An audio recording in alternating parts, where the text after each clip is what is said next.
Fala aí pessoal, eu sou o Rodrigo e um assunto que tomou a internet nos últimos dias foi o lançamento da quinta geração do Moto G, um smartphone que é muito popular tanto aqui no Brasil quanto lá fora. Chegaram dois modelos, o Moto G5 e o Moto G5 Plus, e para ser objetivo, um tema recorrente foi o que diz respeito às especificações do modelo mais caro, o Moto G5 Plus, mais especificamente a quantidade de memória RAM que veio nele, que foi de apenas 2 GB, a mesma quantidade da geração anterior, o Moto G4 Plus, enquanto muita gente esperava que ele chegasse por aqui com 3 GB. O pessoal me perguntou o que é que eu achei disso e o que é que eu achei do Moto G5 Plus de forma geral. E olha, o que eu posso começar dizendo é que esse não avanço em especificações técnicas não é exatamente uma novidade no que diz respeito a Moto G. Vejam que da primeira geração desse smartphone para a segunda, o processador, por exemplo, simplesmente não mudou. Era o mesmo Snapdragon 400. Foi para a terceira geração e ele avançou só um pouquinho, Snapdragon 410. A mesma coisa a gente pode notar no que diz respeito à memória RAM, da primeira geração para a segunda, 1 GB. Chegou a terceira, 1 GB também, embora houvesse um modelinho lá com 2. Mas enfim, o que eu quero dizer é que isso não é exatamente uma novidade, ele se move de forma meio lenta mesmo. Eu vi muitas pessoas dizendo que a Moto optou por lançar o Moto G5 Plus aqui com 2 GB de memória RAM para que ele não concorresse diretamente com o Moto Z Play, que tem o mesmo processador, embora tenha 3 GB. E eu entendo, mas não sei se eu concordo muito com isso não, pelo simples fato de que lá fora existe o Moto G5 Plus com 3 GB. É uma coisa que não acontece aqui. E se você for pensar bem, o Moto Z Play tem outros diferenciais, como por exemplo o fato dele ter uma tela AMOLED, que é bem mais bacana, ter uma bateria maior e principalmente, eu acho, pelo menos no que diz respeito ao marketing da Motorola, ele tem suporte aos snaps, aqueles módulos acopláveis no fundo que expandem as funções, enfim. Me parece que no Brasil as especificações foram essas por conta do nosso interesse ou do nosso conhecimento no que diz respeito à tecnologia mesmo. E olhem que a Moto nem necessariamente escondeu isso. Na apresentação eles disseram, olha, quando a gente foi lançar essa geração aqui, a gente pensou no que o público queria e uma coisa que vem interessando muitas pessoas é corpo em metal. Então tá aí, corpo em metal. O fato é que eu não acho que 3 GB de memória RAM tem tanto apelo no que diz respeito a público geral, pelo menos, quanto o material que eles utilizaram na carcaça, ou que os 32 GB de armazenamento interno, que tanto o Moto G5 quanto o Moto G5 Plus tem. Então você pega aí uma pessoa leiga que tem um iPhone 5S e está sofrendo lá com 16 GB de espaço. Você pode chegar com um Moto G5 ou 5 Plus e dizer, olha, são 32 GB aqui e você ainda pode expandir com cartão microSD. De repente, essa é uma afirmação, uma informação que tem bem mais peso. Que fique bem clara, nesse caso, uma diferença marcante que existe entre um consumidor mais hardcore, mais aficionado, como eu e provavelmente como você que tem interesse em assistir a esse tipo de vídeo, para um consumidor mais casual, público geral do Brasil mesmo, que não tem essa mesma educação em tecnologia e que provavelmente é o principal responsável pelo sucesso da linha Moto G. Eu acho que o Moto G conseguiu um feito muito marcante que, desconsiderando o iPhone porque a Apple é a Apple, eles conseguiram se posicionar aí na cabeça das pessoas como sinônimo de smartphone, como um smartphone conhecido, de repente confiável.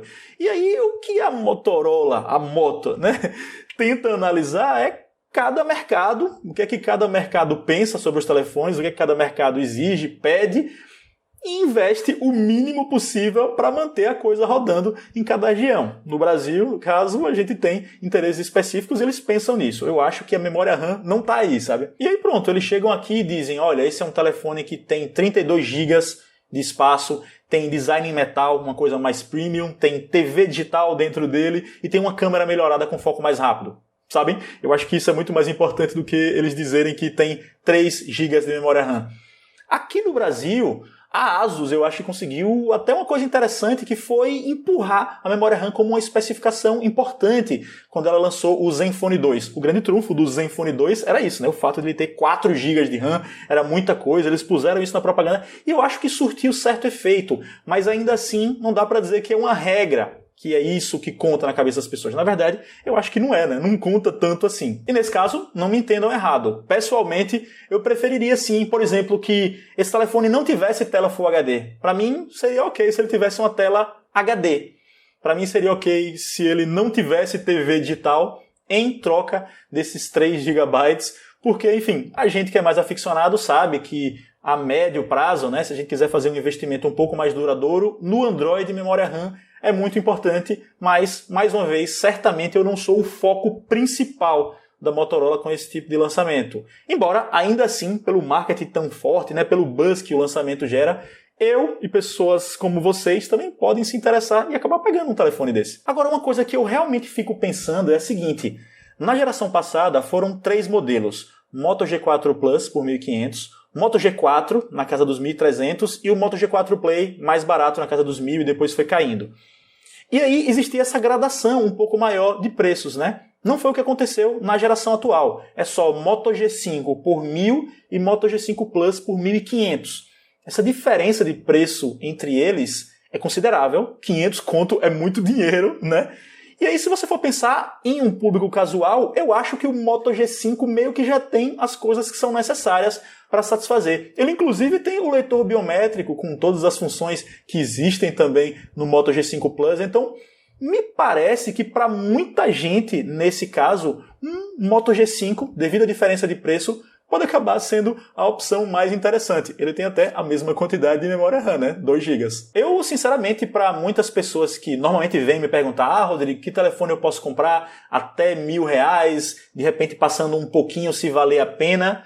Geralmente são pessoas que têm um uso bastante casual e eu fico pensando se não é realmente muito melhor indicar o Moto G5. Na verdade, é isso que eu tenho pensado mesmo. De repente o Moto G5 acaba sendo uma opção melhor porque tem uma configuração que ainda é bastante ok e tem uma diferença de preço muito grande, né? Não sei se justifica assim pagar 500 conto a mais e aí de repente você pagando 1.500 você já se aproxima de uma faixa de preço um pouco acima que é a dos intermediários premium, que a gente consegue achar aí por uns 1.600, às vezes 1.500, 1.400 em promoções, sabe?